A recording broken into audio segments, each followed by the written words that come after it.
You wouldn't think racing games would offer much more than racing, but Need for Speed is the best in class when it comes to top-notch gaming.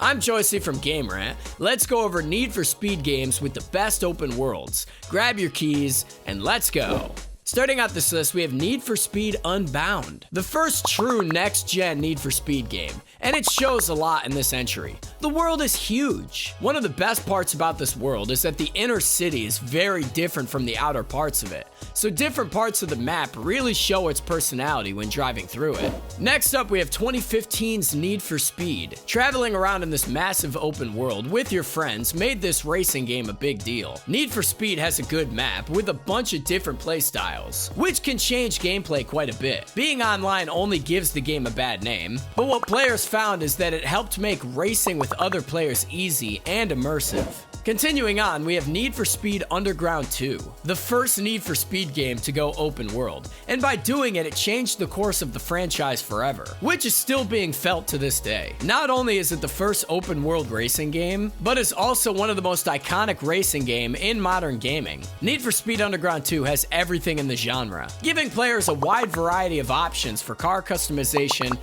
and an open world that feels alive. Need for Speed Most Wanted, the 2005 classic, is next. Following the massive success of Need for Speed Underground 2, Most Wanted kept the open world, shifted to daytime, and kept the racing at its best. On top of that, cops made a return in this game, which made gameplay a lot more exciting. Not just in racing either, as the cops could throw off the players even when they were just exploring, which made the world super immersive. Second to last, we have Need for Speed Heat. When a racing game has a decent story, along with a rich and evolving world, it ends up being a very immersive experience for players. This game is a great example of that. The game has an amazing dynamic day to night cycle. During the day, the world is more traditional for racing, but when it turns to night, the cops come out and the races are a lot more chaotic.